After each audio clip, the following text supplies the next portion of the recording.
Hello అండి, అందరికీ నమస్తే. వెల్కమ్ బ్యాక్ టు నానమ్మ వంటలు. ఈరోజు అమ్మ మనకి చాలా స్పెషల్ రెసిపీ చేసి చూపిస్తుంది. ఇది ఏంటంటే రస్క్ హల్వా అనమాట. ఇది చాలా డిఫరెంట్గా ఉంటుంది. హల్వా అని అంటారు కానీ డబల్ కా మీఠా కన్నా చాలా టేస్టీగా ఉంటుందండి. ఇది ఒక్కసారి మీరు డెఫినెట్గా ట్రై చేయండి. ఎందుకంటే ఇది టేస్ట్ చేస్తే కనుక మీరు డబల్ కా మీఠా కన్నా బాగుంది, అన్ని స్వీట్స్ కన్నా బాగుంది అని అంటారు. సో అంత టేస్టీగా ఉంటుంది. సో చలో తయారు చేసే విధానంలోకి వెళ్ళిపోదాం. తయారు చేయడానికి ఫస్ట్ మనకు కావాల్సింది రస్క్ తీసుకోవాలండి. తోసులు అంటాం కదా, ఒక 10 తోసులు తీసుకున్నాము. ఇంకా దానికి డ్రై ఫ్రూట్స్ కావాలి. ఇట్లా పలుకులు, కిస్మిస్, బాదాం, కాజు మీరు ఏది కావాలంటే అది వేసేసుకోవచ్చు. మా అమ్మ అయితే పలుకులు తీసుకుంది, కిస్మిస్, పిస్తా తీసుకుంది.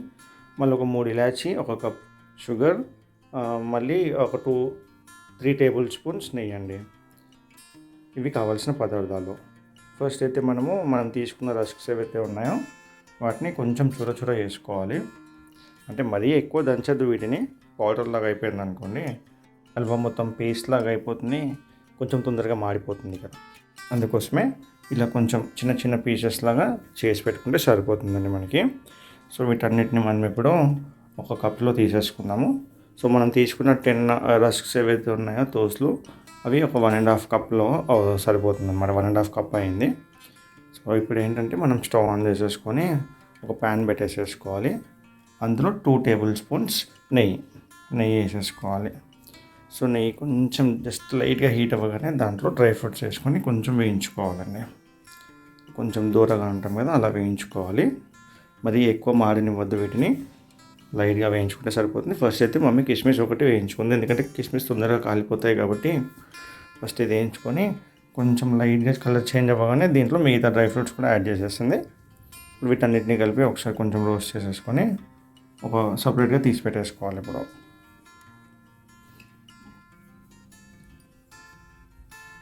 సో చూడండి, కలర్ చేంజ్ అయిపోయింది మనకి.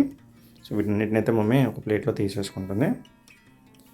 ఇలా తీసేసుకున్నాక మళ్ళీ అదే ప్యాన్ ఏదైతే ఉంటుందో దాంట్లోనే ఇంకొక టేబుల్ స్పూన్ నెయ్యి యాడ్ చేసేసుకోవాలి మనం.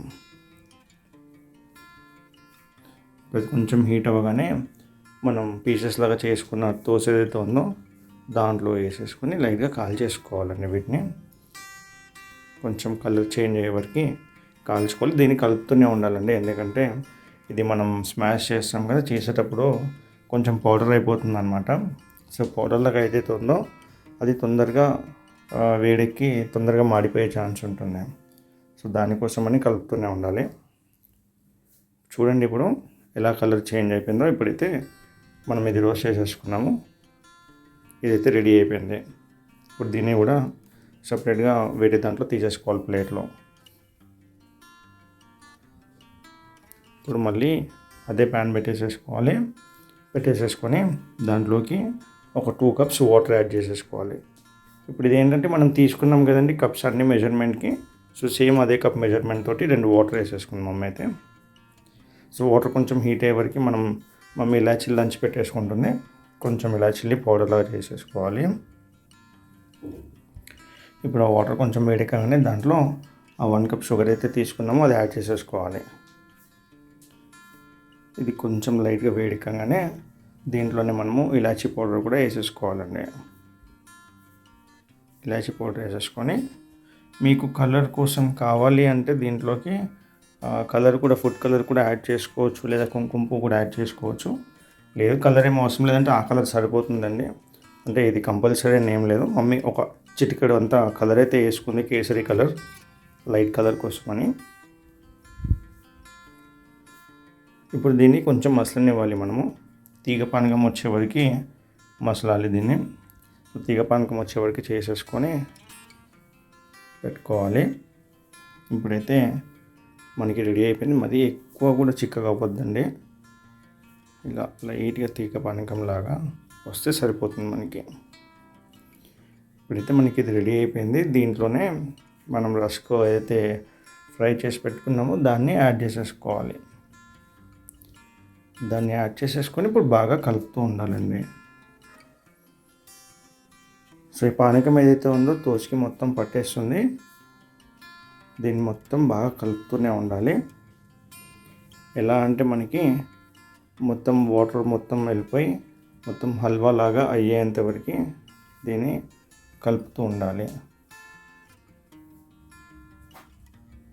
ఇలా ఒక 5 to 10 minutes వరకు టైం పడుతుందండి. ఎక్కువ హైలో కాకుండా సిమ్లోనే పెట్టుకుంటే చాలా మంచిగా అవుతుంది, అడుగంటకుండా ఉంటుంది. ఇప్పుడు చూడండి మనకి ఎలా హల్వా రెడీ అయిపోయిందో. ఇలా ఈ విధంగా వచ్చేవాడికి కలుపుతూ ఉండాలి. దాని తర్వాత దీంట్లోనే మనం వేయించి పెట్టుకున్న డ్రై ఫ్రూట్స్ని కూడా యాడ్ చేసేసుకొని కలిపేసుకోవాలి. నిజంగా చాలా చాలా చాలా చాలా టేస్టీగా ఉంటుంది, సూపర్ టేస్ట్ ఉంటుంది.